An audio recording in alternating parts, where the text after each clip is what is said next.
way. The music for this is actually... WTL always knocks it out of the park with their game music, but let's see what happens here, folks. AlphaX and Ratlous. And in the upper left, there we go, in the blue and the teal for Team Liquid and Good Game Gaming, respectively. It's SKillous and Ratatta. And in the bottom right, rocking the Zerg and the Protoss for AlphaX. Teamed up. Zoun, and Ragnarok. The ender of days, but hopefully not going to be the ender of our series very quickly. I would like to see us maximum possible games. We're doing this one, right? Which is maximum 7 games. This is a best of 7. And then theoretically, we see the grand finals go to all 9 games. Give me 16 maps, which is, well, let's see. So a GSL group, max possible maps that can go is 15. So that's 5 series that can go up to 15 maps. There we go. That's the math. I could have counted it a little bit easier than the way I approached it in my head. But anyways, that can go 15 maps. Technically, these 2 series can go 16. I don't know I don't know why that math is valid, but we do know that Zoun is practicing something a little bit early on. But what is Ragnarok going for? Standard play, right? Hash gas pool. And this means that theoretically, we're not going to see anything too crazy out of Zoun. Now, certainly something...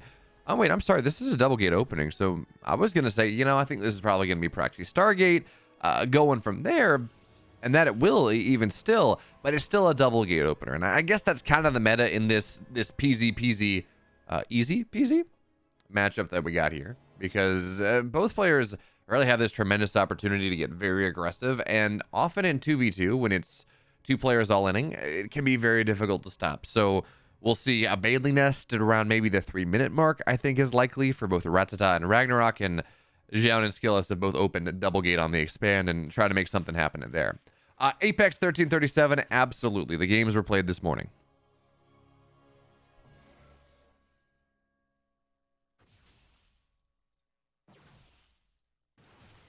I love the moment I go live. I just get so many notifications in Discord that are not my notifications in Discord.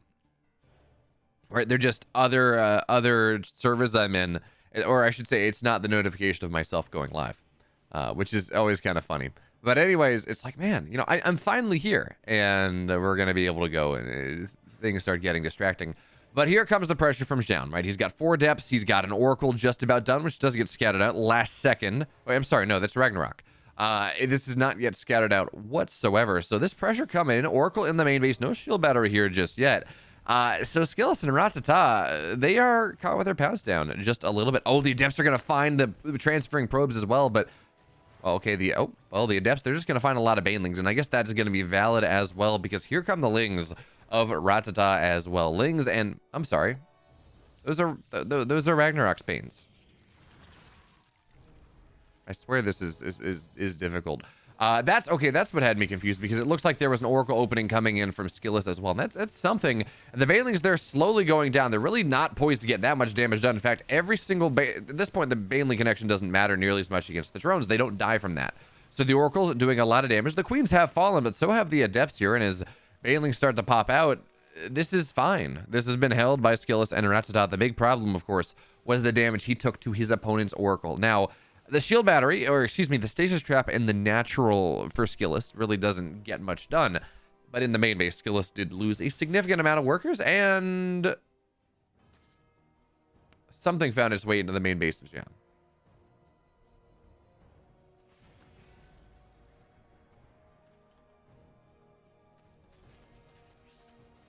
That's going to be a nice catch coming in from... Nice catch coming in from Rattata. He's going to find, he's going to find the fact where the pylon is, but Oracle's still diving the main base, and SKillous's economy, despite having 2 bases, is not in the best. I mean, it's pretty horrible of a position, to be totally frank. But at least I'm assuming that is a Phoenix coming in from SKillous. At least that is there. But the pressure coming in from Zoun and Ragnarok at the front is objectively terrifying. The 2 Banelings, they're trying to find the link connections, and well, they're not too long for this world, because the Oracles are here, and now Oracle's getting on top of the Stalkers as well. And remember, the Stargate is still here for SKillous. It's not depowered, but Lings in the main base, they're causing yet more problems indeed. So shield battery will go down. I'm sorry, we need this. Shield battery will go down, and well, the entire mineral line of SKillous has gone down. So again, SKillous kind of dead in this game. Trying really hard to find some level of value, and this is going to be a nice catch from Ratatta. It's kind of funny. Both Protoss players are moderately to severe. They suffer from moderate to severe death in this game, but not. What is it? I feel like there are a bunch of. In the U.S., for whatever reason, we've decided it is appropriate for pharmaceutical companies to advertise their drugs. Давай вот этим шестисталкером вот так и просто скажем и все. Я тем более орков всех убил. Oh god, I knew the first one was loud. Thank you for the jump scare, but we're gonna turn the game volume down. I wish I had a feed with the game volume and not the. Oh, I need to remove those bracket commands. I'm sorry, we do not have any bracket commands right now because again, these games happened earlier today, and that would spoil just about everything. But good target fire coming in from SKillous right now as they're trying to press into the third base because while Zoun is not in super a great spot, Ragnarok is going like gangbusters. He's got his third base. He's up 75 workers right now as the Oracles dive into the main, but that's actually great damage here coming in from SKillous. Gets a decent amount of workers, although he does lose one Oracle in the exchange, but we need to remove this command.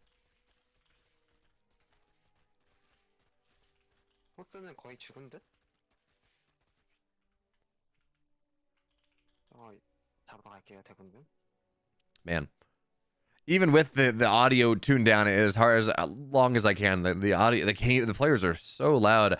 Oracle dives in looking for, okay, it's gonna try to target down Zoun's mining at this point, but again, with this situation here, it's only a single Oracle. Shield batteries deny it. Queens and Spores do a much better job of denying it. So for right now, the pressure coming in from the SKillous Rattata team is kind of, it's not super consequential. I do think it's really funny though. SKillous and Zoun are just about the same. SKillous is 3 workers down at this point, but 62 to 55 supply, pretty equivalent. Rattata and Ragnarok identical, but of course Rattata's economy is just a little bit better. So as much damage has happened early on, specifically to SKillous, it feels like this game is starting to stabilize a little bit. They're starting to equalize. They're into the mid game just a little bit more, and that means that Rattata is going to get his 4th base much quicker. SKillous has his 3rd base on the way. So if this game continues to go as it is right now, Ragnarok and Zoun, they're going to find themselves a little bit economically behind, but that doesn't matter. Well, if that happens, things will have gone wrong because there's a lot of army running across the back right now from Ragnarok and Zoun. He's down pretty well. He's down on workers, and that means that his army is just a little bit more powerful. So the 3rd base now of SKillous is just going to have to get canceled pretty much immediately. Lings and Roaches are going to move up the high ground, but in the meantime, Rattata has a nice little bit of a counterattack, but the spines in the front do make this a little bit more difficult as Rattata trying his hardest to make sure that this hold happens, and it's Roaches and Roaches versus Stalkers and Stalkers. Well, Roaches versus Roaches, Stalkers versus Stalkers, but the Banelings are causing problems here. Those probes get so damn low, and remember, folks, this is on the old patch. Probes are not nearly as powerful as they once were, so this seems to be the breaking point coming in from SKillous and Rattata. Zoun still has plenty of army and the Lings filter in, but the army of SKillous is not really there, and the army of Rattata, same deal. Equal supply to Ragnarok, but up just about 5 workers. But as I say that, seems like this is going to get held on after all.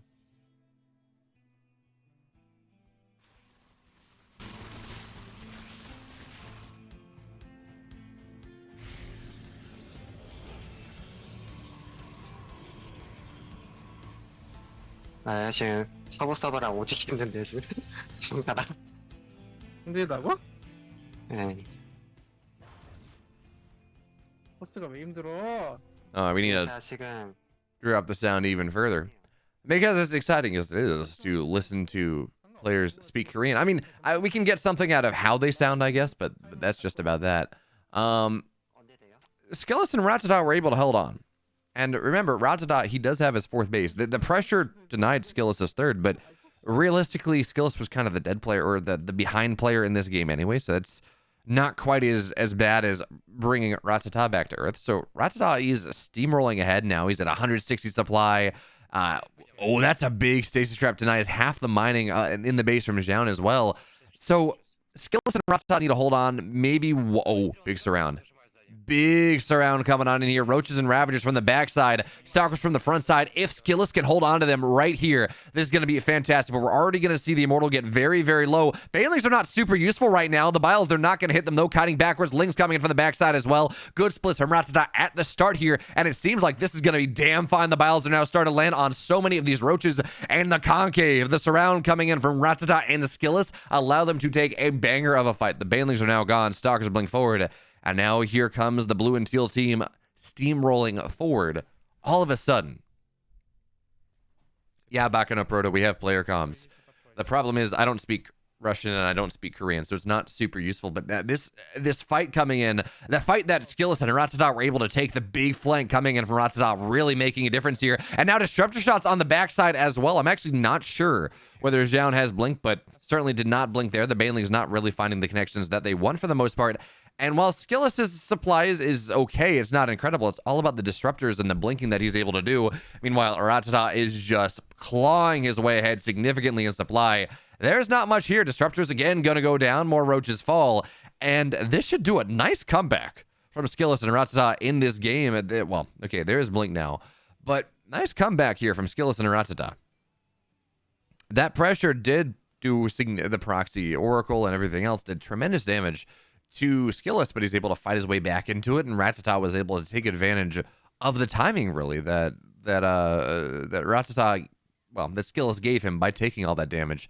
And now this is going to be a dead fourth base coming in from Ragnarok, dead third base from Zoun, and in fact, it's a dead AlphaX here in this first game. SKillous and Rattata, they take it.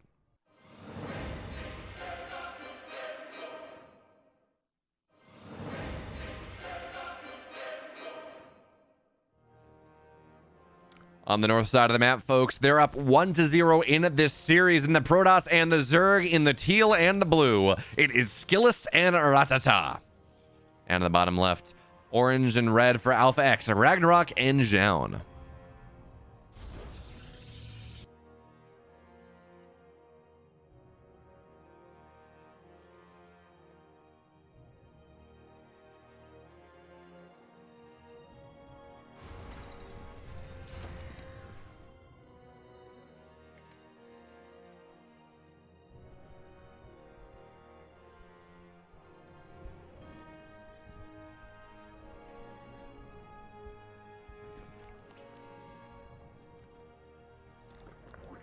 So, very similar openings coming in from SKillous, Rattata, Ragnarok, and Zoun in this game number 2 of the series. Hatch gas pool from the Zergs looks like single Nexus expands. Yeah, that makes sense.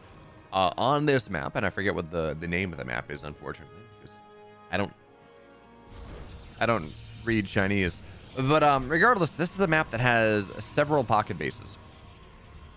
And what this means is technically that's very good for the Protoss. They can actually expand without dying to link floods and things like that. You still has a position that you can wall it off, which makes it somewhat surprising that we're seeing SKillous go and take the forward natural.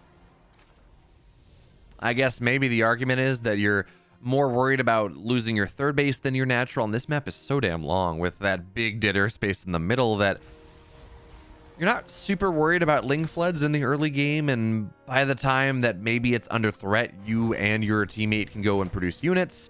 You go from there. How's it going, Gary Arganis? Hope you're doing well.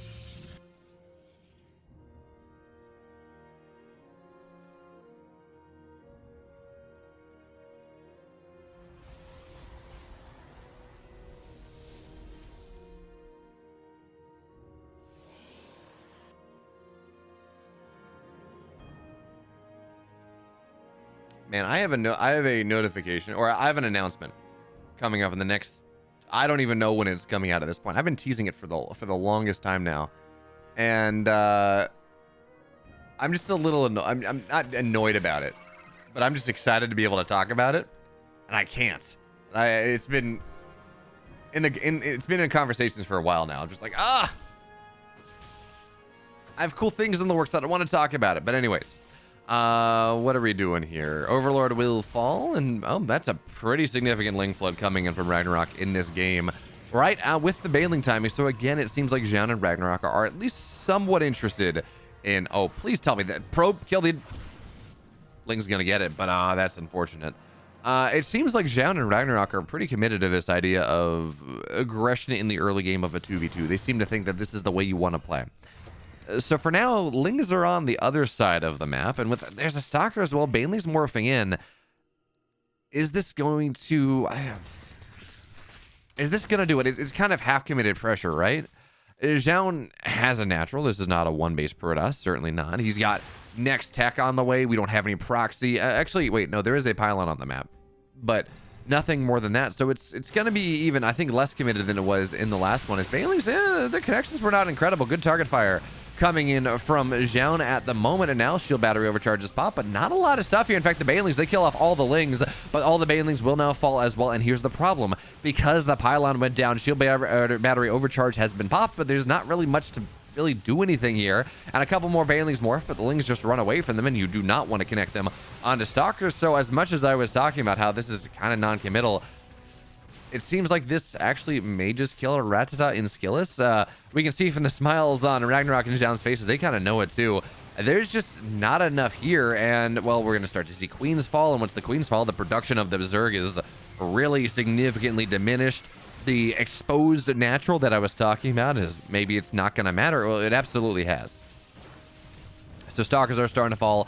Blink is done for SKillous, and that is something. Lings are continuing to pour out from Ratatta. But we're gonna have to be. It's gonna have to be a pretty damn miraculous hold, and I don't know that miracle is gonna happen regardless. But Lings are, you know, getting on top of some of the Stalkers. That's something.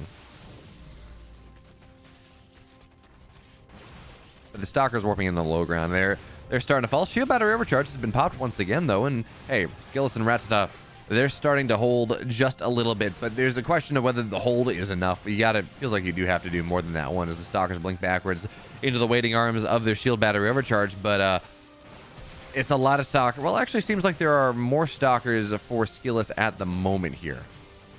So that is something.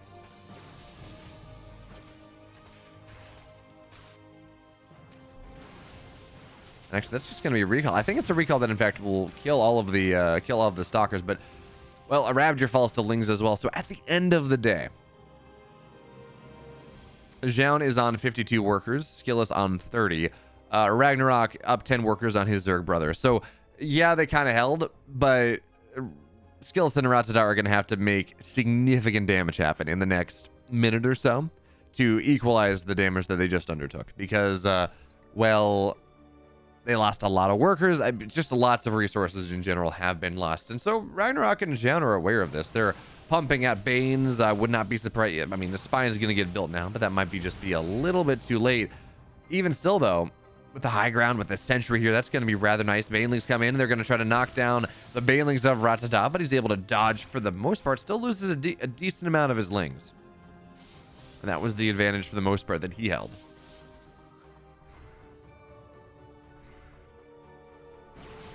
As the Stalkers blink into the main base, that means that they can't do much of anything for just a little bit. Good surround here from the Lings as well. SKillous just lost 4 Stalkers that he could not afford to lose. Now blinking onto the low ground as well. The Stalker advantage is not there.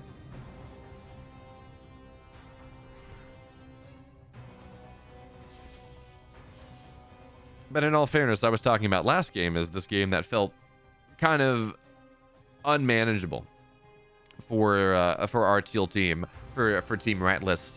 At around this time in the game last time, and then Ratlous was able to get really greedy in the game and go from there. But we're not seeing that because of the expansion pattern.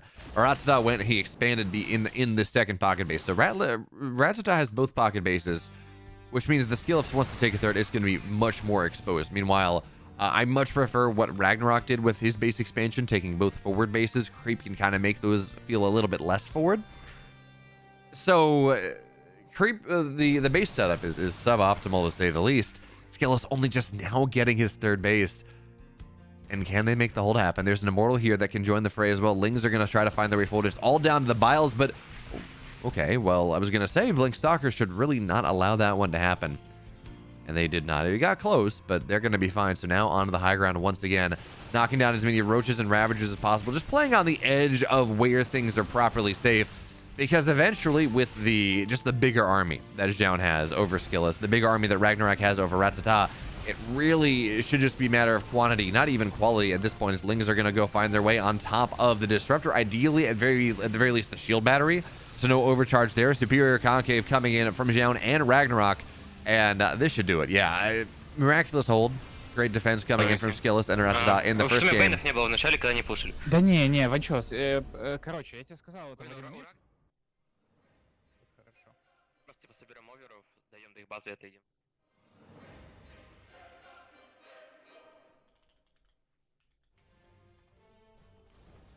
All right, well, yeah, we're about a minute in, and this is a bit of a different build coming in from SKillous and Rattata. It's going to be pool gas hatch. Some level of aggression coming in from our blue team into the upper left. Well, their Korean opponents... Oh, we can hear them very early on. Their Korean opponents of AlphaX.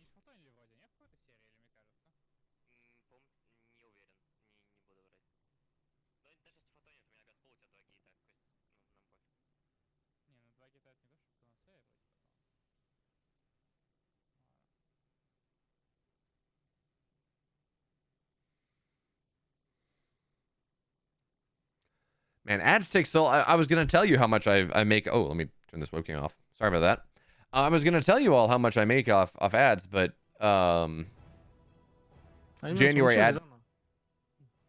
Dang it. January ad numbers are not out yet, so I don't really know.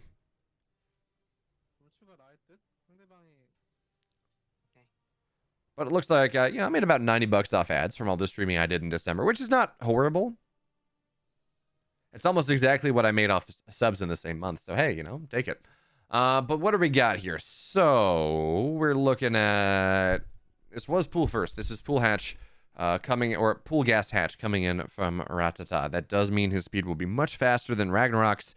And maybe that's going to be what it takes to, well, bowl over Rattata or Zoun and Ragnarok. And as we move into this second game, and man, I keep expecting whoever's in the left to be on the left of our UI, but it's the opposite. And unfortunately, you can't really go and... Man, do I just get the stream deck with the knobs as well, so I can manually move OBS sources up and down, so I can actually fade them in and out instead of just trying to have to do it with my mouse? All the stream decks are necessary. But anyways, the pressure from SKillous and Rattata starting in earnest. One way we see this happen a lot is we'll see the Protest player go like proxy a Stargate on the other side of the double mineral wall. But no, that's not what we get to enjoy here in this game number 3. Instead, it's going to be Dark Shrine. It's going to be Banelings morphing in from Rattata already. At least I think that's what I saw.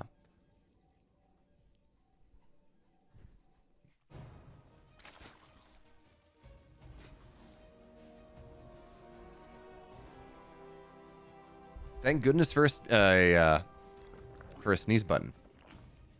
Yeah, but I mean, yeah, sure, Bakano Proto, Bakano Proto. But the thing is, a Stream Deck actually works with Companion, which is like a better version of Elgato's own software. So that's a little bit more painful to work with if I just want to get like a second keyboard that just has a bunch of macros on it.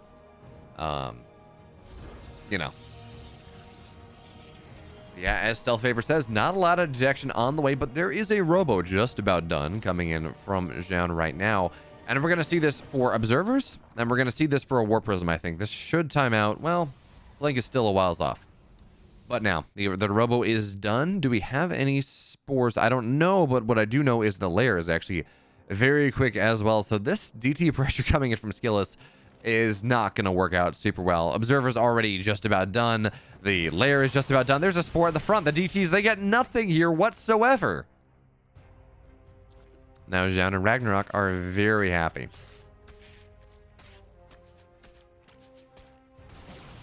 Yeah, it's getting me super hard, Stealth Vapor. Like,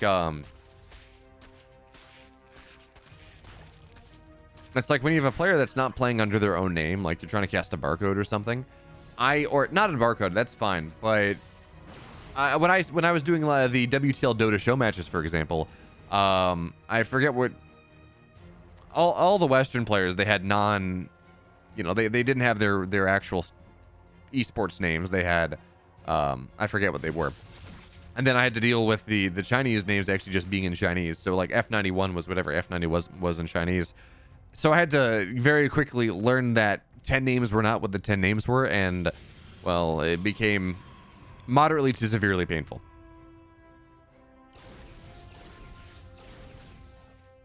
But okay, now 8 roaches on the way for Ragnarok. Is this going to be for pressure? I think so. Third base is... Okay, yeah, third base is just now finishing up. I thought it was like, wow, there's no creep on that base. But it just takes a little while to get started. So, oh, actually, okay, that's actually really cool. I want to talk about this one for just a second, because in 2v2, Zergs are kind of incentivized to not go and spread creep. You put the creep out, and then that means your partner can't really put their buildings down. Shield batteries are important. You don't do that. So what we're seeing Ratatta do here as the stalkers from Zoun move forward is put a bunch of overlords that can poop creep, which means that if you want the creep to not be there, you can remove it pretty quickly. At least on the grand scale of actually spreading creep and having to remove it. I don't even remember if... I don't think it's even Scarlet. Хороший грейд, у меня, в принципе, экономика хорошая, у меня всё замечательно. There we go. I don't even think Scarlet used her... I don't even think Scarlet went by Scarlet in those Dota show matches, but I may be wrong. Anyways, double Robobay coming out of Zoun, and you got to figure that is a mistake. But there's one. Where's the second one? Oh, it was in Chinese. That's right. But it wasn't even her name, right? It was a nickname the Chinese fans, the Chinese scene has for her.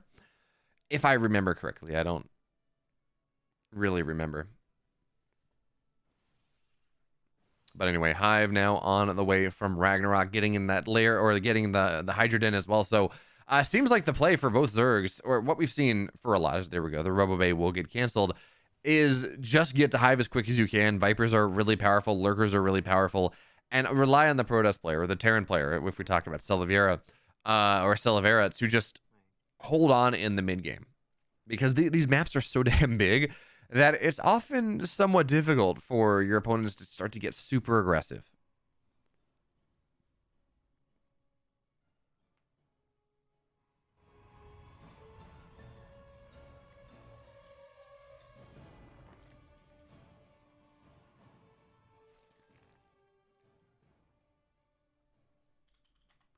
But the Warnell, yeah, but the nickname isn't what I mean, someone told me, I forget what it is, but what's the Scarlet's Chinese nickname mean again?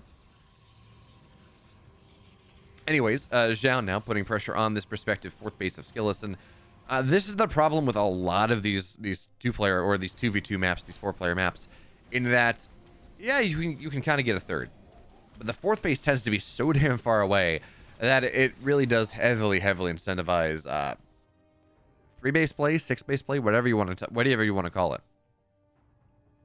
But for the moment, SKillous is going to be able to defend this very far outlying base. And really what this means also is, if you're going to play it like that, you just got to be active on the map. You have to be aggressive because, again, once you start getting... your opponent starts getting aggressive into you... it's phonetic. Okay. But yeah, so whoever has the aggressive advantage, they find it much easier to go and separate, say, the fourth from the third, something like that, and really start to cause problems there for the team that does play defensively. But we saw the first set of DTs not get much of anything done. Well, DTs coming in from Zoun are also not going to get all that much done whatsoever. DT on the high ground is going to be, well, it's going to find pylons. Although, that is a pylon that is undefended by the cannon. So, nice job here coming in from Zoun, finding where he can actually get some level of value, even if it's not quite what he would be looking for. Even, as I say that, those shield battery overcharges popped, keeping that pylon alive for the most part. And now as the Stalkers warp in, this is going to be a dead Dark Templar, and then in the main base, that should be dealt with as well if it has not already been done so, and there we go. But this is a little bit more damage potential because, hey, the Queen is first of all on hold position, and second of all, there is no there's a spore for detection, but not really much of anything else. Is Disruptor's on the right side. Bit of a nifty flank coming in from SKillous, but he's not able to quite find what he wants, even as the Stalkers were on blink cooldown, so unfortunate. But now, units burrowing all over the place. Lurkers joining the fray for Ragnarok. I assume we're going to see them coming in from Ratatta as well. And the interesting thing, though, and I think this may end up biting Zoun in the butt, is Zoun is building ground units. He's building Immortals. Okay, fine. There are three at a time plus 3 carriers on the way coming in from SKillous right now. If he's able to survive just a little bit, and there we go. Actually, that was a dead lurker as well coming in from the rocks going down. You love to see that. One big abducts on some of the lurkers as well. And nice play there from SKillous, buying himself a little bit more time. Stalkers, of course, have to blink backwards. Good abducts on the Disruptors joining the fray, but only one of them, of the 3 that were abducted, will go down. Meanwhile, Zealot run by the main base, but the carriers have been revealed. They should be able to defend this one pretty easily as well, even as the lurkers do continue to fall down. And, well, Rattata is going to morph one and immediately have it die. But now the carriers are joining the fray. Big disruptor shots, though. They're going to get 3 or 4 lurkers, and that's what happens when, well, you're just a little bit distracted. Losing the cannons are obnoxious. But, oh, this is big here. Now SKillous finds a ton of the disruptors and gets a bunch of the stars as well, forcing them to blink backwards. And what is the anti-air for the AlphaX side? I don't...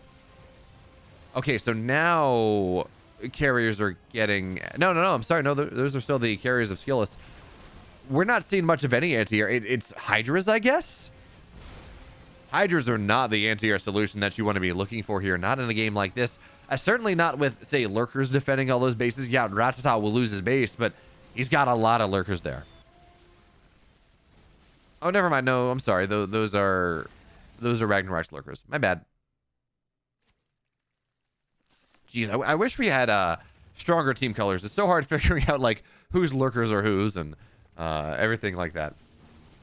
But Disruptor's now in position to try to break this. What is this? The 4th base of Ragnarok. And Lings find their way forward, but there are Archons here. There are soon to be lurkers burrowing down. This last lurker defensively is going to die. Well, where's our detection? Well, it's not dying actually very quickly whatsoever. Атакуют. У меня дом Малера.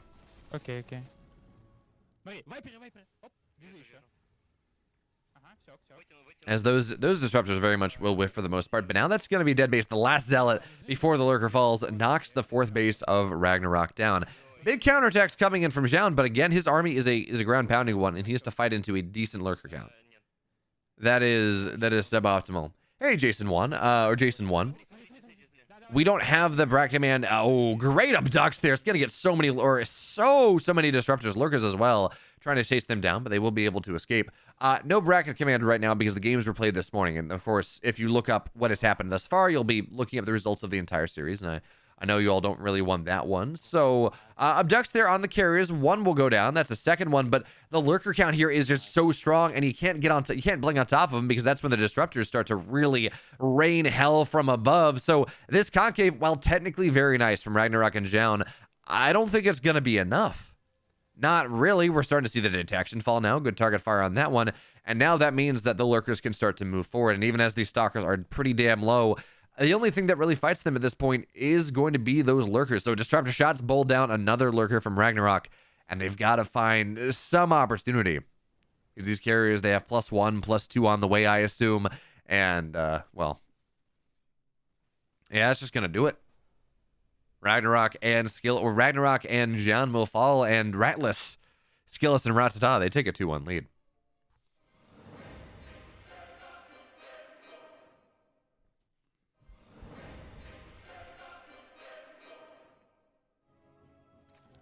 Now we move into heavy artillery, a pretty big map. A map that both players can reasonably expand well into. And in the bottom left, that was SKillous and Rattata. Upper right, AlphaX, Zoun and Ragnarok. And do we see heightened aggression from either team in this game number 4? It feels like we've seen at least one side go very aggressive in the first 3 games. And of course, part of that is the fact that honestly, the 2v2 meta is not super developed. You don't really have You don't really have builds set up in the same way that you normally would. Certainly these players have practiced going into this. It's a $9,000 prize pool. That's not insignificant. but it does not have 12 years of StarCraft history in which to develop builds.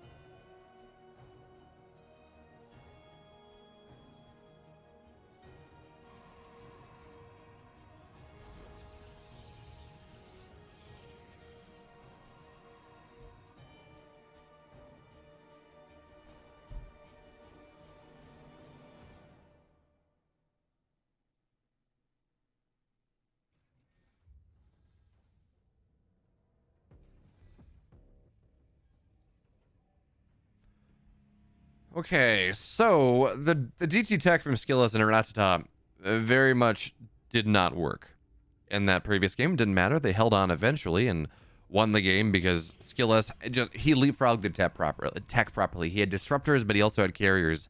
And with the lurkers on the ground, I mean, a lurker disruptor carrier is absolutely terrifying. It's two versions of ground splash, one that denies an area and one that bursts anything that is brave enough to try to micro against it. And then you have this massive amount of HP and damage on the top that then that soaks shots from your hydras and does a lot of damage otherwise, and actually kills hydras in moderate numbers pretty damn well as well.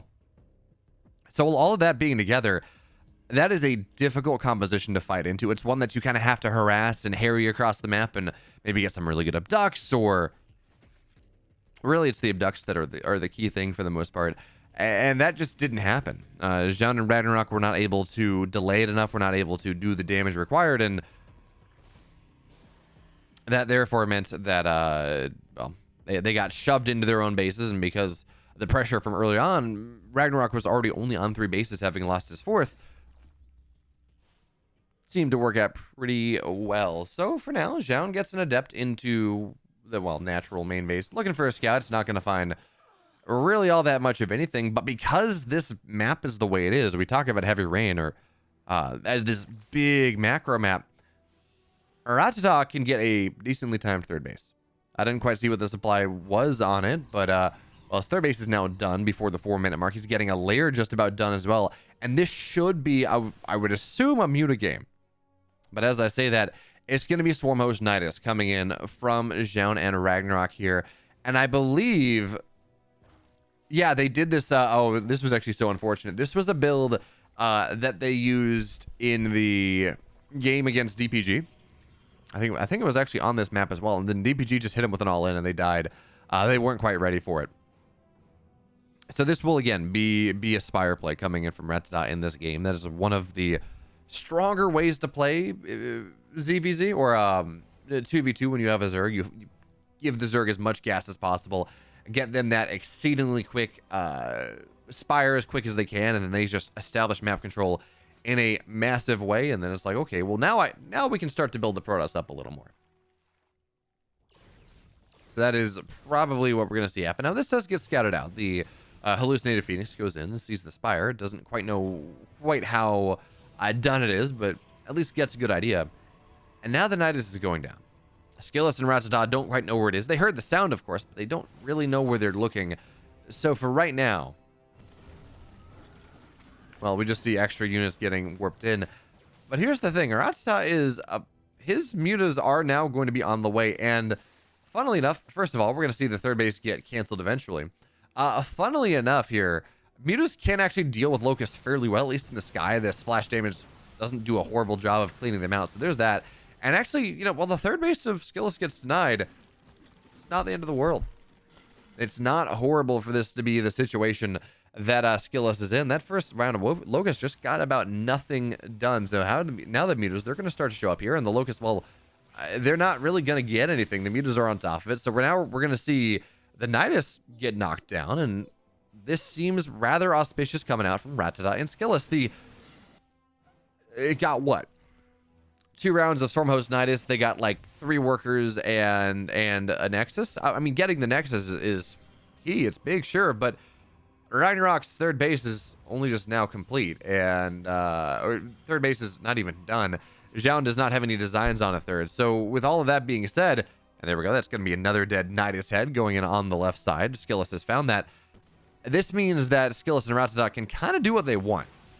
Now, Mutas, of course, still can't fight Stalkers all that well, but even still, they have much map control. They're going to start to knock down every little bit of vision that Zoun and Ragnarok have worked so hard to put on the map.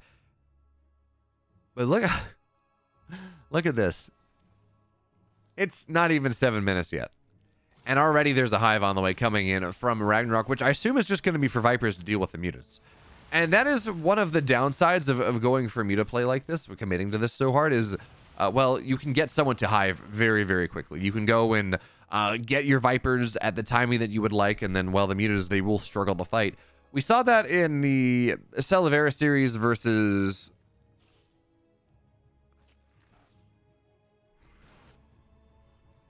That's right, Salavera versus Ratlous. There were a couple games where Cyril, to beat Sky Toss, which is what SKillous was going for, just crunched Corruptor super hard, and then Ratatta added a bunch of... added a couple Vipers, and it was just death. But these DTs coming in from Zoun are actually getting a lot of damage done here. I don't know how many workers have been killed, of course. Unfortunately, you cannot select those and find that out. But we are starting to see some level of damage getting done. The DTs are finding actually significant value. I think something was killed in Rattata's third base. Structure, maybe? I don't know. But what I actually find very interesting here is Rattata continues to build more Mutas. So you would think that, okay, you built enough, and you know the Vipers are on the way, so you just kind of abandon that and go for something else. But he just continues to pound Mutas as quickly as possible. So showcasing faith in his ability to split his Mutas properly when the Blinding Clouds come out.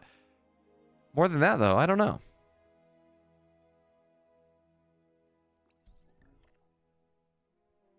This is a massive Mutaflock, though.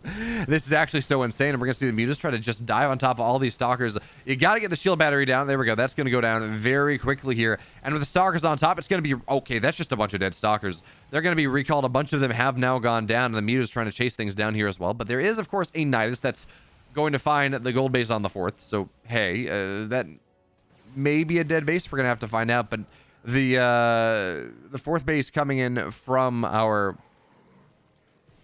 Well, what was that? Coming in from Zoun is going to get denied as well. So this Mutaflock, despite there being Vipers out, they're not ready just yet. And we're seeing spores go down very quickly here, but Parasitic Bombs on top of all of the Mutas. And how good are your splits here? It's going to have to be significant, and they're okay. They're not bad, but the Mutas cannot rejoin the fight all that quickly. 35 of them on the map.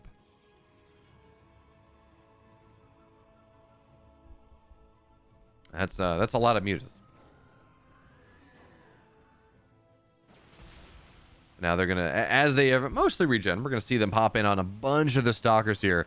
But again, you got to keep running from the Vipers. 3 Vipers full energy are pain and misery. So you can't really take a heads-up fight anymore. And I am, again, very curious to see where Rattata is going. He's banking a lot of money. But he's just, okay, he's just building more Mutas. Sure, there comes a time when Mutas are just not as good anymore, because oh wait, no, that's look at that bait. That is fantastic. I love what SKillous and Rattata did. I mean, that is very... It's not going to work out all that well though. Now Mutas, though, getting on top of a Viper, not going to kill it though. The play was, okay, you dive in with the Mutas, play on the edge, and then as the Vipers arrive, you go and you kill off Vipers with the Stalkers. But it's not going to be enough. And now, hey, the Larvae, they don't get a base, but they do get a decent amount of Stalkers, and Mutas are... That's 3 or 4 dead Mutas to the hands of a single Phoenix. Not what you want.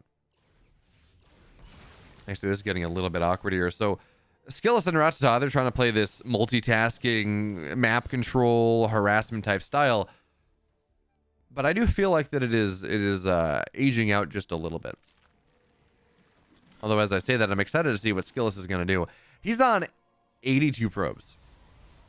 And yes, a lot of that money has been just making sure that Rattata can build like 40, 45 Mutas. But if he ever stops feeding Rattata money, this can be carriers or whatever you want. But of course, now Anti-Pulse Crystals is done, so these Mutas are by themselves kind of useless. We do, of course, have to remember that a good, I don't don't know, 30 supply here of Ragnarok as he is maxed out, but a good 30 supply of Ragnarok is in, well, Swarm Hosts. They're not the most incredible of units. In fact, Ragnarok, I think, is going to want to do away with them rather quickly, but look at this. So we're in a bit of a base trade on heavy artillery. The mutas and the stalkers on the other side. You got to be so careful of the Phoenix. Any pulsar crystals is just going to kill them all. So the mutas get on top of the Phoenix, though, and that is actually exactly what you want, because now the mutas, they're going to start to find the pylons. They're going to shut down any sort of Phoenix production. Zoun is on, well, nothing. He's got 12 stalkers, and that is just about it. It's a ZVZ almost, where Ragnarok does have the superior tech with the mutas. Oh God, oh no, Rattata, you got a split here, my friend. And he doesn't, and suddenly 30-40 supply done in the blink of an eye. One more tick on a bunch of parasitic bombs will kill all these mutas. They're running away, but the stalker's trying to chase them down. They get one, they get two, they're gonna get the third one here as well. And that is actually massive. And Rattata, he did make a transition on the ground. He's got a bunch of lurkers. He's got hydras as well. We're seeing everything go down, and tracking a base trade without any sort of game heart is pain and misery. But it does seem like this is a situation that is favoring Rattata and SKillous. Rattata has more cost-effective supply. 10 lurkers, 11 mutas. 18 hydras versus, well, okay, all the swarm hosts are dead, but it's only 4 lurkers, so that's not great. Maybe the DTs are going to do something, but there's enough detection here that is going to be fine. And in fact, SKillous will lose his own Dark Shrine, though, which is a bit obnoxious. And are we resetting here? I don't think we're going to quite reset, but the Stalkers are going to find, or the Hydras are going to find the army of SKillous, and he's going to have to run away from that one. So taking stock of things. 9 stalkers to, actually soon to be very, very much fewer here. SKillous losing a ton of his stalkers, but still trades out fairly well. 6 stalkers to 6, 2 zealots to 0, some observers for Zoun, and really he doesn't have the money to make anything else.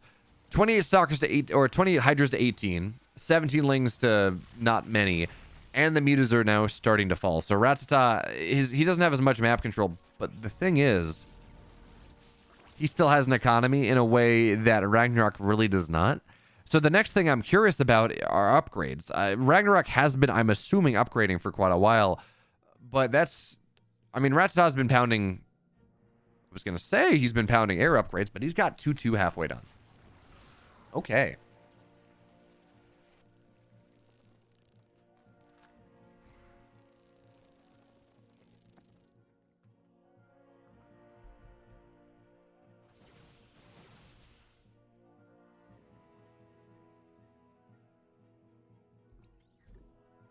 The death push coming in from SKillous and Rattata. Rattata maxed out. SKillous adding what he can. He's got 16 army supply, but while the abducts right now are really nice, although blinding clouds on both sides are going to shut down a lot of the lurkers in this fight.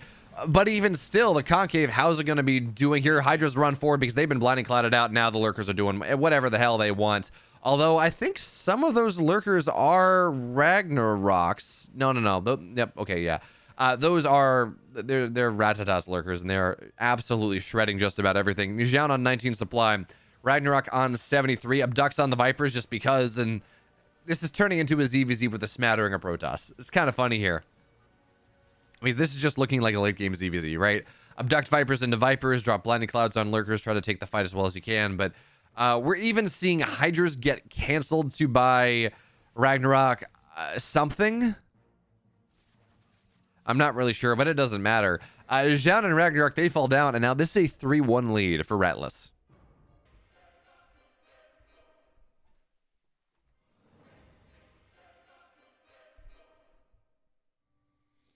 In the bottom right, folks, in the blue and the teal, up 3-1, trying to secure that, what is it, $1,700 to the, no, $1,300 to their name. It is SKillous and Rattata, but their opponents trying to stand in their way from Korea and AlphaX. Zoun, and Ragnarok.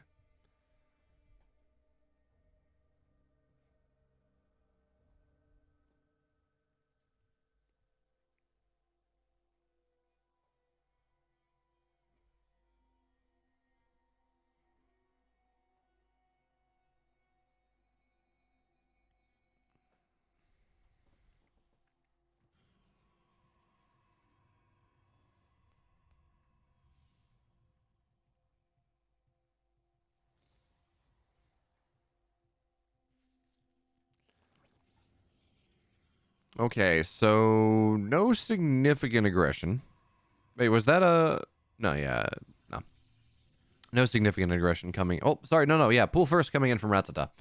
That makes a little bit more sense, but it does get scouted out pretty much immediately by his down. Of course, we're looking at Emerald City as our map, which is, again, a pretty big map. The fun thing, of course, is that there is a gold base linearly, like right where the map narrows. I can't really show you, but right where the map narrows horizontally, those two bases, effectively on the 12 o'clock axis, 12-6 axis, they're both golds, but they're golds that are not the easiest thing to hold. Yes, they're sitting on a high ground, but not incredible, right? So what that means is that can often be a position to fight over in the mid game, but I'm not convinced we're going to get there, at least not without some strife.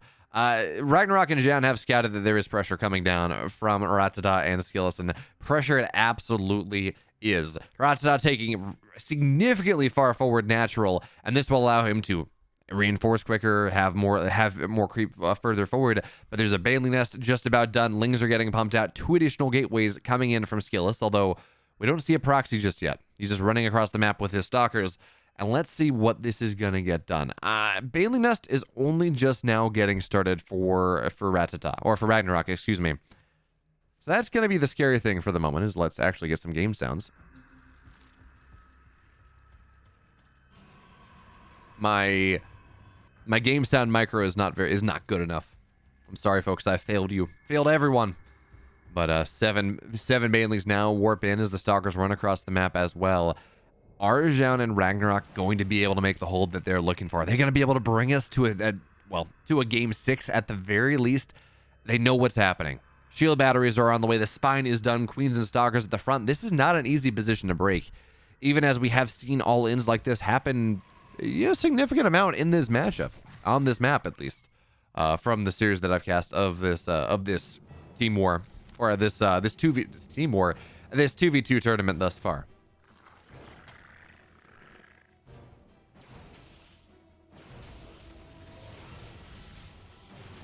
So now here comes the army moving forward. Big Bailey connection on the backside, excuse me. Gets a lot of the Lings, and stalkers are going to target down the rest of the Banelings here, or at least a significant majority of the Banelings for Ragnarok. In fact, he's only got one there, but okay, actually great target fire, so now the Lings, they can join the fray, but it's still scary with the spine and the stalkers and everything else. But now it's Lings and stalkers versus really what is just stalkers. So it seems like Ragnarok has to give this position up for the moment. He will lose the queens on the left side. Drones have to fight here, but you got to find more. So more stalkers are warping in on the front lines. And the Ling stalker setup is actually super synergistic. Stalkers, they want to fight against they want to fight micro backwards against Lings. Lings are very good against stalkers, and then stalkers do bonus damage to armored units. So Lings force the stalkers to stay in place and actually do a pretty good job against them regardless. And then you have this significant anti-armored damage on top of things. Hey, Roddy, how's it going? This is, of course, the 3rd and 4th place match from the WTL 2v2 tournament. Rattata and SKillous up 2-1, or 3-1, excuse me, in the series, trying to make it 4-1 here and secure the victory. And they're actually in a pretty good position to make that happen, but defensive Dark Templar coming in from Zoun. Folks, there is no lair, there is no detection here whatsoever, so now this is turning into a game of how much damage Rattata and SKillous can find before their army on the front line dies or before they have to run away. So it seems like Ragnarok's going to lose his natural. Я Рагни бил вторую базу, он на базе сидит. Я правда выхожу дома. It's going to be a one-base Zerg for the moment, but Zoun has been pretty much untouched here, and the Banelings are doing a great job. So I would absolutely love to see what's in production or the structures, get some idea of whether we have any detection coming on up. It seems like that answer is no, but Rattata and SKillous are just trying to play the game of, well, I have a lot of stuff, and I'm going to be able to micro around it. But the DTs are starting to come out in significant force. We got 2 of them at the front, a 3rd one knocking down the pylons. But hey, Banelings have somehow found their way into mineral lines, and is Ragnarok going to be paying attention? He is, but still loses a couple. And the rest of the Banelings, those should get targeted down for the most part. This is kind of a panic game coming in from SKillous and Rattata at this point, though. Nox Manx, the answer is never. Unfortunately. But by the way, folks, if you're coming in from Roddy's channel, please do me a favor. Click on my name or remove the referral equals raid tag from the URL. I'm getting close enough to partner where Twitch is denying me for too high of a percentage of my viewers being raid viewers. So please do that. I appreciate it. But Ragnarok, or excuse me, Ratatta, he knew that there were DTs. They were wreaking havoc and everything. So I guess he... Oh, that's awkward. The observer that was keeping Rattata's natural alive was recalled. Because I guess there are DTs in the main base or something. I'm not really sure. But there was no spore made. Yeah, okay, there's the DT. Rattata didn't build any spores, despite knowing what the possibility was, relying on this single observer to keep him safe. And now Rattata only on 19 workers. SKillous, he's got a little bit more, but Zoun, we talked about this, how Ragnarok, maybe not the best spot. Loses his natural, loses a decent amount of workers, but Zoun was untouched. Zoun never really had to deal with much of anything. The pressure showed up, sure, but he traded army for army, and that's fine. And now this is a Zoun that has 48 workers. This is a Zoun that is pulling pretty far ahead of the rest of the game. Now the question we need to find out is how exactly can he turn this lead that he's got into a lead for his entire team and actually take this forward? Because Ragnarok, I mean, he lost his natural. He was down at like 22 workers. That he's gonna spend the next several minutes trying to come back into this game. Seems like a Rattata though. He's gonna try to rely on the strategy that brought Ratlous so much success in the previous game, where it's like, okay, well, you know what? You're just gonna feed me gas, and I'm gonna build like 40 mutas. But I don't know that they're going to have the time, because here come the stalkers from Zoun right now. I'm assuming Blink is done. Not totally sure. Ling run by, and it's going to find a couple stalkers on the right side. That's going to be very nice. The 3 stalkers are going to fall before the fight happens in earnest. And now the natural Rattata is kind of, well, left wide on open. So we're going to see gas go down, and if you're going for if you're going for mutas, you definitely need that gas. A couple stalkers will fall, and it's a fighting retreat from Zoun at this point. Cutting backwards as far as he can. But oh, that's an oh no, that's an obnoxious high ground position to try to take, as it denies the majority of the mineral line. But we will see, what was that? An observer, overseer, something. Detection giving unit went down, and that does mean that realistically, maybe they're not going to feel quite as comfortable being aggressive. You and I know that there's not a lot of anything that you need to detect. No burrowed roaches, for example. No DTs, but better safe than sorry. So back up, you got some damage done. Not able to kill the base, which I thought was maybe a possibility. But now mutas are starting to hit the field. And maybe this is going to be the timing that that Rattata is going to need, that Ratlous are going to need to try to pull themselves back into this game. It's kind of funny how this has happened, though. I feel like we have, the races tend to pair themselves in supply, and part of that is, you know, macro mechanics work in a certain way. But Zoun and SKillous, pretty even on supply. Ragnarok and Ratatta, the same. But really that was because Ratatta was the one that went more all in and committed more resources to the attack. And Ragnarok took more damage. So it just feels like the Protoss targets Protoss and the Zerg targets Zergs. And at the end of the day, it's kind of mirrored regardless of how it is, at least in this series.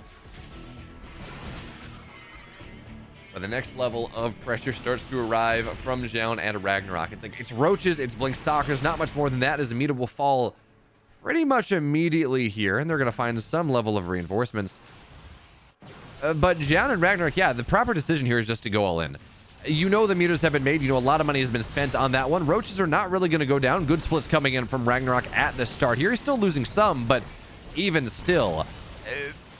the disruptors are not quite finding the value that they want. So Rattata should lose his natural right now, unless there's some sort of miraculous hold. And the mutas, they're knocking down some of the reinforcing stalkers, but not quite enough. Stalkers, there we go. Blink on top of disruptor. One will fall. Second one, well, it's going to stay alive for the moment, but now the base is dead, and the mutas, they try to fly backwards, maybe find a warp prism, for example, and those stalkers want to be careful about how they rally, but the mutas are not going to be there enough, and AlphaX, they take a second game in this series. Now, folks, do we go 3-3? Do we go game 7? Do we get 16 total games in this final day of the WTL 2v2?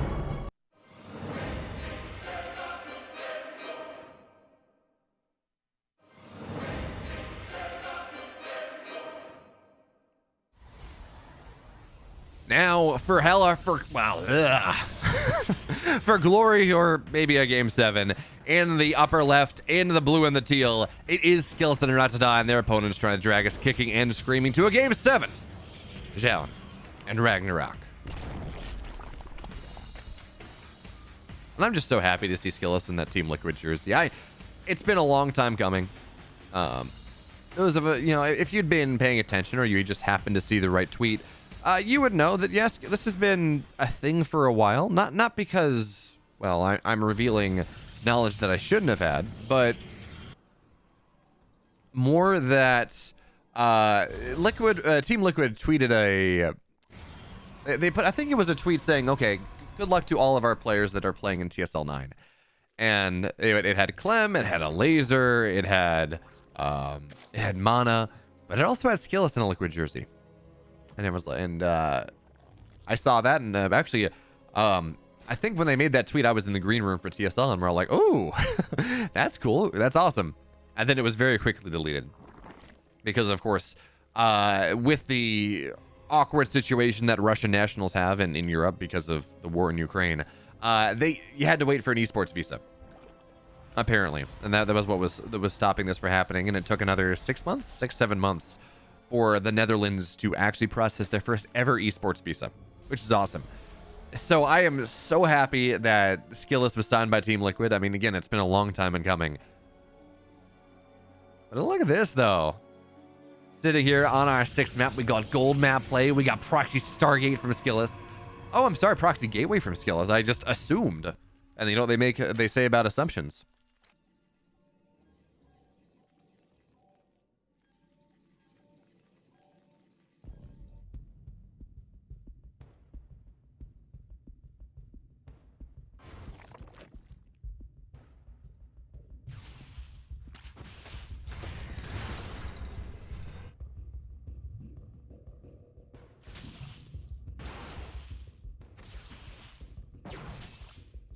Okay, so let's see. Is Proxy Gateway on the map? Speedlings, well, speed halfway done coming in from Ratatta. Ling's now being made, but not going to be super all in with it. Is that, well, unfortunate that Overlord will go down for Ratatta, briefly supply blocking him. Well, let's see. So he's droning up until about 24 drones makes sense, right? So is this an 8 mineral patch gold or is it a 6 mineral patch gold? I didn't quite see. And that does make a big difference. Regardless, he's just going to drone up to fill up the gold in the main base. Well, to fill up the gold primarily, and then have enough drones on top of that to make sure that, yes, you can build pretty much infinite banelings. So because of how safe this gold base is, this is going to be pretty heavy pressure coming in. And I'm sorry. It's SKillous that took the gold. I'm used to seeing Zerg players take the gold given the opportunity. So here we go. Ragnarok, he has this 3rd base already up, and this is an all-in coming in from Ratlous to try to put the nail in the coffin here, not take us to game number 7. Ragnarok's going to have to give the 3rd base up. He's not prepared to defend that one. Not really, but, well, Lings and Banelings will find their way down the ramp. So for the moment here, the idea of, well, the base is going to stay alive for a little bit longer, but the Banelings have now all gone down. And here come the Banelings coming in from Ratatta now. How good is the micro going to be? Just connect there. Oh, it's not going to get the Lings, but they're trapped in a corner. The surround on all the Lings. And there we go. The Baneling finds the connection on the backside. Suddenly, Ratatta and SKillous are doing so much better here. 3rd base, it was doomed to death, but now it is dead. But that was so cool. The big surround, I don't even know if this was intentional or not, but the big surround from Ratatta's Lings making room for one Baneling to come in from the backside and pop them all, kettle them forward. And now we're sitting in this situation where SKillous and Ratatta decently in good supply position. Actually, supplies are still fairly equal. 41 workers to 40 for SKillous. And SKillous is pretty equal on total supplies as well. So army supplies are very similar. And army supplies for Ratatta and Ragnarok are pretty damn similar as well. At the end of the day, the 3rd base was killed, but it seems like that'll be the extent of it. That being said, though, SKillous is taking 2 gold bases.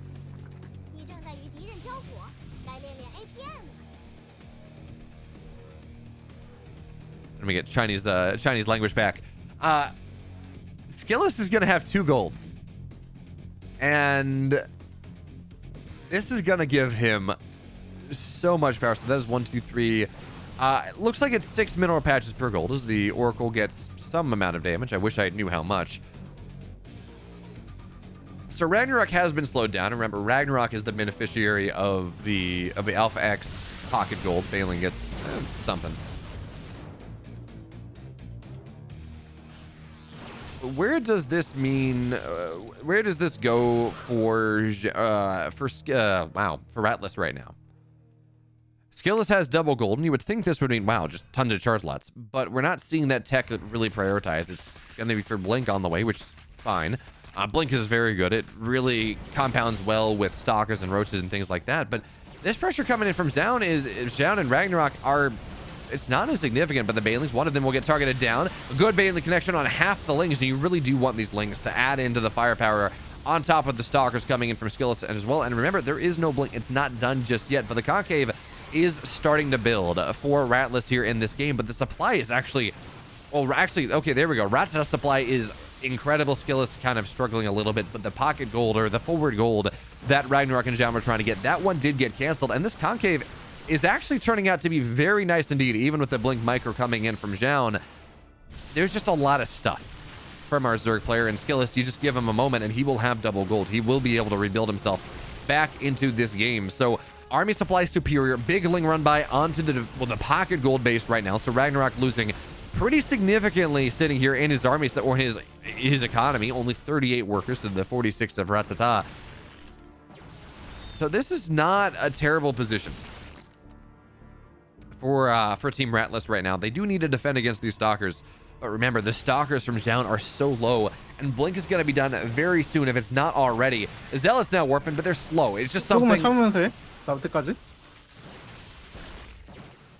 It's just something where SKillous has to spend all of that excess money that he's got because he's not really mining a ton of gas right now. But now, Zoun and Ragnarok are being forced back by the roaches. Now they're starting to join the fray. They want to be able to. I mean, that's where Ragnarok's supply is. His worker count, not great. He's rebuilt it a little bit, but he just built a ton of roaches to try to make this push happen. But the biles are now going to start to land, killing off a couple Lings, in fact. But now the roaches are going to be pinned on the right side. So a good connection is there from SKillous and Rattata, and now the stalkers, they blink forward.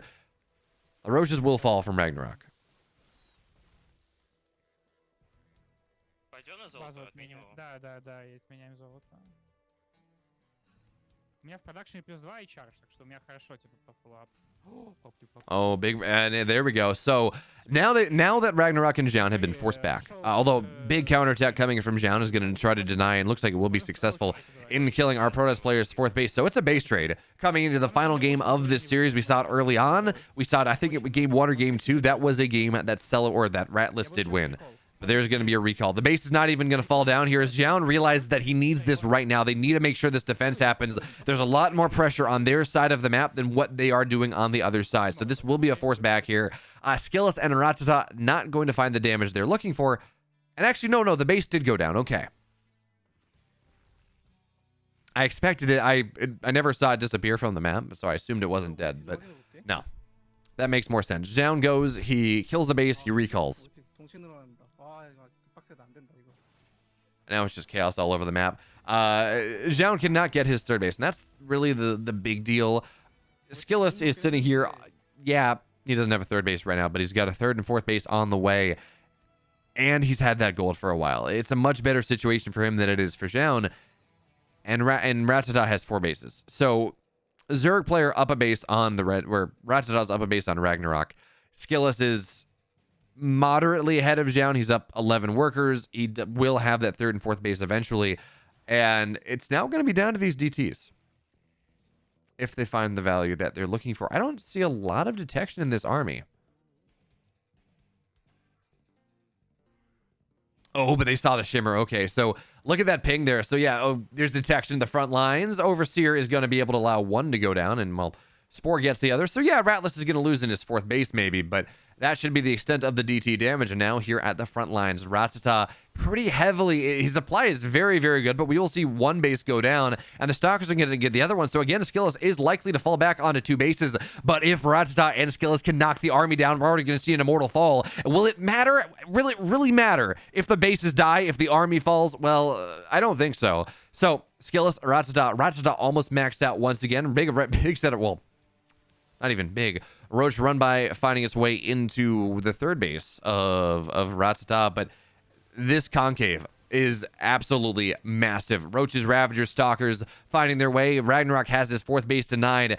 And, well, SKillous and Rattata, they find their way in a pretty damn nice position to try to close this game out. Roaches on the top side, Stalkers on the bottom, and slowly, ever so slowly, Ragnarok and Zoun are being constrained back to their bases. But Disruptors are here, and they can maybe do something. Although, as I say that, I should be saying Disruptor. There's only one of them, and it doesn't find the value that it's looking for. So now the Stalkers blinking backwards, they have to avoid these biles, and it's such a complicated micro. It's just such a complicated micro situation.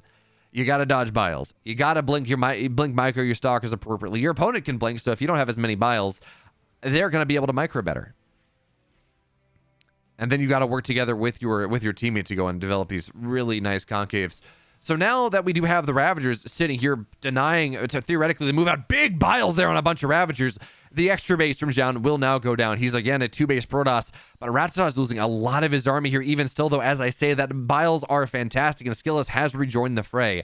So Zoun, 90 supply, and he's losing a lot of his probes as well, so that supply is going to start to get even worse here as he loses pretty much the majority of his economy.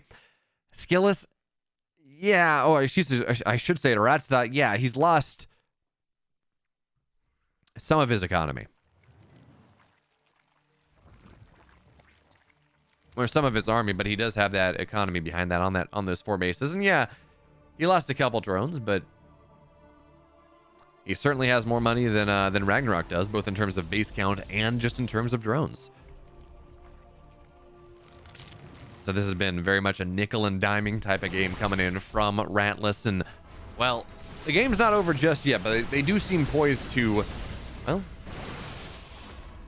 knock down AlphaX here in this, what is this potentially the last game of this series, and will be if Ratlous takes the game and then go and be your 3rd place champions of the WTL 2v2 tournament. So Stalkers fighting Roaches. The Stalkers, of course, of Zoun staying a little bit further behind. Disruptor shot is not going to land, but there we go. The Archons are actually so big here, getting massive shots on the Roaches, and it's a full surround coming in. Roaches trying to get on top. Stalkers blink backwards. Disruptor shot is going to go, well, it's going to get a Ravager, and the Concave is just, it's too nice. Yes, we will see the Archons eventually fall down, but the Roaches are so heavily wounded, and now the Stalkers from SKillous, they trade places with the Ravager. They blink on the right side as SKillous moves left. Stalkers versus Stalkers, Roaches versus Roaches. SKillous's army is starting to fall down, but it's falling down not quite as quickly as the combined army of Rattata or Ragnarok and Zoun is. The Roaches, the Ravagers doing a great job. We're starting to see the Roaches. They're all just about dead here. And now, well, the Stalkers, they have to run away. So 10 more Roaches on the way for Rattata. Rattata by himself has more supply. Not quite as bad, but he has just about as much supply as Zoun and Ragnarok put together, which is just never a situation you want to be in. The only thing, the good thing, I guess, that Ragnarok and Zoun have are their disruptor count. Now that is very much keeping them into this game, but if those disruptors fall, life is going to be very hard. And Rattata, big run by here. It's only 5 Roaches, but it's denied mining at the gold. He's just going to tap it down, microing as far as he can. Is the base going to fall? I think it does. Yeah, one more shot, and the gold base goes down once again. Ragnarok back down on 3 bases. Zoun on 2. If they were not all in before, they are all in very much right now.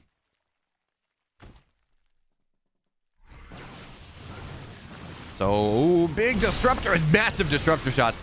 Is this going to be enough right now? But oh wait, friendly fire? No, they're going to be able to dodge just in time. And now Rattata microing backwards, but he lost a lot of his supply.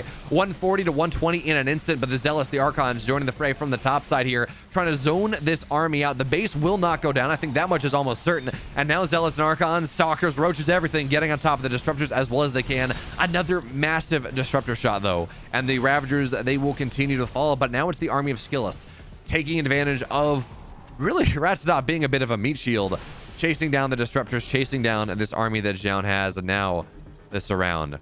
Roaches and Ravagers on the right side. Archon joining the fray as well, trying to force this into a standing fight, which is not what this Blink Stalker Disruptor army wants. And there we go. We're going to see a recall. Disruptors, I think, went down.